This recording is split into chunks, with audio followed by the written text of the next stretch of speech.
جی السلام علیکم دوستوں یورپ میں رہنے کے بڑے مزے ہیں۔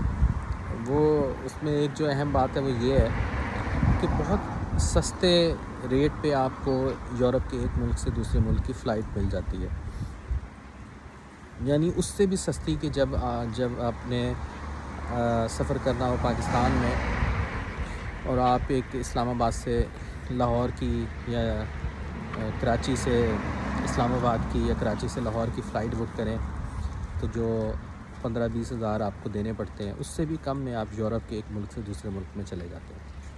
اور ہاسٹلز اور دوسرے جو رہائشی مقامات ہیں وہ اتنے سستے ہیں کہ جیسے آپ پاکستان میں جو ہے کسی چھوٹے موٹے ہوٹل میں رہ لیتے ہیں، صدر میں جیسے راولپنڈی یا کراچی کے، تو اسی طرح سے ہے۔ تو بڑا مزہ ہے، اگر آپ کے پاس TRC ہوتا ہے تو آپ یورپ میں سفر کرتے رہتے ہیں۔ تو میں اکثر دوستوں کو کہتا ہوں کہ دیکھیں، اگر آپ مڈل ایسٹ میں ہیں تو آپ اپنے وقت کو بہترین طریقے سے یوٹیلائز کریں، اور یہ جو اللہ تعالیٰ نے آپ کو موقع دیا ہے اس کو آپ بھرپور طریقے سے استعمال کر کے آپ اپنے لیے ایسے اسباب بنائیں کہ فیوچر میں آپ کو جو مڈل ایسٹ یا پاکستان یا انڈیا میں رہنے کے حوالے سے جو مشکلات ہیں، آپ اچھے وقت میں ہی اس کے لیے ایک سبب بنا لیں۔ تو یہ مطلب میں خاص طور پہ جو یورپ کی ان باتوں کا تذکرہ کیا ہے، وہ ایک تو ورلڈ وائڈ امیگریشن کے پوائنٹ آف ویو سے جو اسکوپ ہیں اور جو لمیٹیشن یا جو پاسبلٹیز ہیں اس کو میں نے ایڈریس کیا ہے کہ یورپ میں کیا فائدے ہیں۔ امریکہ میں ہے تو آپ ایک دنیا کے ایک ملک میں ہیں، وہ پیسے والے دوستوں کے لیے تو ایک اچھا ملک ہے۔ کینیڈا کا بھی ایسا ہی ہے، اگر آپ 25 سے 30-32 سال کی ایج میں ہیں تو کینیڈا ایک اچھا ملک ہے۔ آپ اس کے ٹمپریچر کے حساب سے عادی ہو جائیں گے، مطلب وہاں پہ رہنا ایسا ہی ہے جیسے آپ برف کے ساتھ رہ رہے ہیں۔ وہاں کے لوگ بھی کچھ ایسے ہی ہیں، سرد مزاج کے۔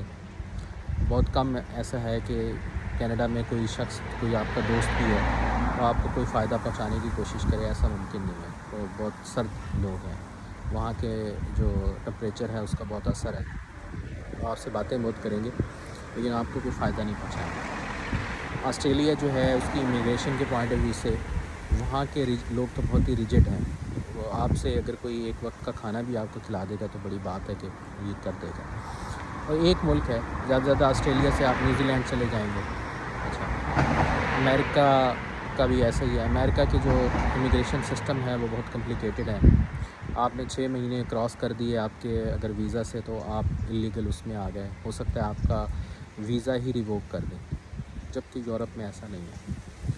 یورپ والے لوگ جو ہیں وہ اس تمام ملکوں کی نسبت بہت اچھے مزاج کے لوگ ہیں۔ ان کے جو ہیومن رائٹس کے معیار ہیں وہ کافی بہتر ہیں، اور اگر آپ کوئی صاف ان کے رول کی وائلیشن نہیں کر رہے ہیں تو آپ کے متعلق بہت اچھا گمان رکھتے ہیں اور آپ کے ساتھ بہت اچھا سلوک کرتے ہیں۔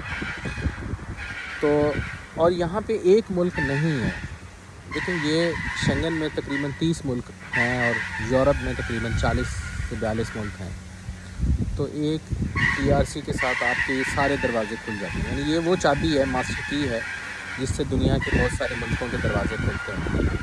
تو آپ نے امیگریشن میں کس چیز کو ترجیح دینی ہے؟ اس چیز کو کہ آپ امریکہ میں ہیں لیکن نہ آپ پاکستان جا سکتے ہیں ایمرجنسی میں، نہ آپ وہاں کے مہنگی جو فلائٹس ہیں اس کو اویل کر سکتے ہیں، نہ ایک ملک سے دوسرے ملک میں جا سکتے ہیں، یا آپ ایک ایسی اپرچونٹی کو لیتے ہیں، ایک آپ کی opportunities, door of opportunities open ہوتے ہیں کہ جس سے آپ کی دنیا کے دروازے کھل جاتے ہیں۔ اس لیے یورپ کی جو امیگریشن ہے اس کا مقابلہ کسی سے نہیں ہے۔ اگر آپ کو کوئی کہتا ہے کہ جی یہ کینیڈا ہے، وہ ہے، اب آپ ان کا حال دیکھ لیں، وہاں سے لوگ یہاں پہ آ رہے ہیں۔ یہاں پہ ایک ملک میں آپ کا گزارا نہیں ہوا تو آپ دوسرے ملک میں چلے جائیں، آپ اسپین چلے جائیں، آپ لکسمبرگ چلے جائیں، آپ جرمنی چلے جائیں، اٹلی چلے جائیں، you name it, there is lot of option. کبھی آپ کے آپشن ختم نہیں ہوتے۔ یقین کریں کہ آپ کی زندگی ختم ہو جائے گی لیکن آپ ان کی ساری جگہوں کو گھوم نہیں سکتے۔ تو جو یورپ کی امیگریشن ہے، یورپ کے جو معاملات ہیں، یہ بہت بہترین ہیں۔ میں دوستوں کو کہتا ہوں، جس کو اچھے دوستوں کو جن کو موقع ملتا ہے وہ ضرور آئیں.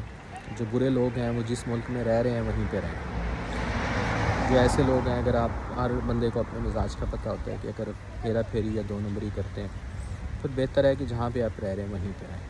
لیکن اگر آپ ایک اچھے ہیں، ایجوکیٹڈ شخص ہیں، آپ کے ذہن میں یہ ہے کہ میں پرخلوص طریقے سے کسی ملک میں جا کے اور ان کی مدد سے اپنی لائف اسٹینڈرڈ کو انکریز کروں گا، تو یورپ آپ کے لیے بہتر ہے. اور یہاں کے ماحول کے حساب سے میرا خیال ہے کہ ابھی ہم ایشینس کے لیے بہت گنجائش ہے. پرتگال کے حساب سے خاص طور پہ اس کی جو امیگریشن ہے وہ یورپ کی بھی ایزیسٹ امیگریشن میں شامل ہے. یہاں پہ آرٹیکل 88 ہے کہ اگر آپ کو کوئی جاب آفر کر دیتا ہے یا آپ کوئی جو ہے کانٹریکٹ اویل کر لیتے ہیں. 89 یہ ہے کہ آپ شو کرتے ہیں کہ جی میرے پاس چھوٹا موٹا بزنس ہے. آرٹیکل 92 ہے کہ آپ شو کرتے ہیں کہ جی میں اسٹوڈنٹ ہوں، اور اس حوالے سے بہت ود ان ریزنیبل رینجز یہ چیز اچیو کرنی ہے. جاب کی اس لحاظ سے تھوڑی سی مشکل کچھ ممالک میں ہے کہ وہاں پہ مین پاور آلریڈی بہت زیادہ اویلیبل ہے، تو جاب اتنی آسانی سے نہیں ملتی. لیکن ایسا ہے کہ ہر بندے کو گزارا بھی ہو جاتا ہے، کوئی نہ کوئی چھوٹی موٹی جاب ڈھونڈ کے بھی اس پہ گزارا کر رہے ہوتے ہیں. تو یہ چیز ہے. تو اگر آپ مڈل ایسٹ میں ہیں اور آپ سمجھ رہے ہیں کہ یہ جاب آپ کی ہمیشہ کے لیے چلنی ہے، تو مجھے میری کمپنی نے جب فارغ کیا اس سے 1 سال پہلے مجھے کہا ہوا تھا کہ 5 سال تک آپ نے نوکری تلاش کرنے کا یا جاب سوئچ کرنے کا سوچنا بھی نہیں ہے. اور جب ان کا کام ختم ہوا تو انہوں نے ایسے ہی نکال دیا جیسے مکھن سے بال نکالتے ہیں. تو یہ جو یورپ کی جاب، جو مڈل ایسٹ کی جاب ہے، یہ ہوائی روزی ہے. آج ہی کچھ محنت کر لیں کہ کل کی آسانی ہو. مجھے ایک بہت بڑے مرحلے سے گزرنا پڑا اور میں یورپ میں ایک تیسرے مرحلے پہ پہنچا ہوں. تو مجھے اندازہ ہوا کہ کاش میں پہلے دن ہی جس دن میری جاب ختم ہوئی تھی میں یہاں پہ آ جاتا تو میں اب تک بہت بہتری والی سچویشن میں ہوتا. میں نے تو بہت مشکلات فیس کی. پاکستان میں بھی کاروبار کی کوشش کی، قطر میں بھی کاروبار کی کوشش کی، اور اس میں بہت زیادہ لاس کیا. لیکن میں اس نتیجے پہ پہنچا اور پھر یہاں پہ آ کے سیٹ ہو گیا الحمدللہ. لیکن اگر آپ ان تمام مراحل میں کسی بھی سٹیج پہ ہیں تو آج ہی اس بات کو سمجھ لیں کہ بھائی پاکستان میں آپ کا گزارا ہونے والا نہیں ہے.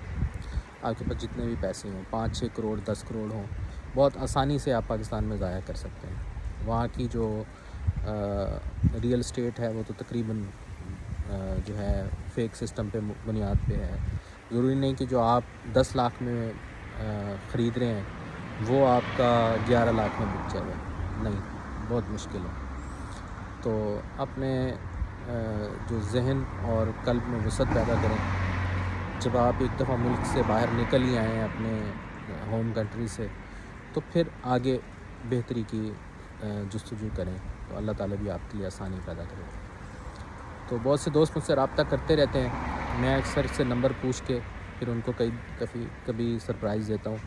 ان کو 1-2 گھنٹے جو ہے میں سمجھاتا ہوں کہ کیا چیز ان کے لیے بہتر ہے اور کیسے وہ اس چیز کو پاسبل بنا سکتے ہیں. لیکن میری کوشش ہوتی ہے کہ میں اچھے دوستوں کو یہ انفارمیشن دوں. جو مجھے لگتا ہے کہ یا 2 نمبر ٹائپ کے لوگ ہیں اور فراڈ کے لیے یا اس طرح سے چالاکیوں کے لیے آنا چاہتے ہیں، میں ان سے معذرت کر لیتا ہوں. اگر اچھے اسٹوڈنٹ ہیں جو پی ایچ ڈی کے یا ماسٹرز کے اسٹوڈنٹ ہیں، ان کو میں کوشش کرتا ہوں کہ کسی بھی طریقے سے ان کو تمام معلومات بھی لے کے دوں. تو اس حوالے سے میری جستجو یہ ہے کہ یورپ میں اچھے پاکستانی ہیں اور جو ہمارے ملک کا نام بھی بلند کریں اور یورپ کے لیے بھی ایک اچھا تاثر پیدا کریں کہ اس ملک سے آنے والے لوگ بہتر ہیں. بہت شکریہ. آپ کو لگتا ہے کہ آپ کہیں اچھے لوگوں کی فہرست میں شامل ہیں تو مجھے کانٹیکٹ کریں. 2 نمبر لوگوں سے دور سے سلام ہے. بہت شکریہ.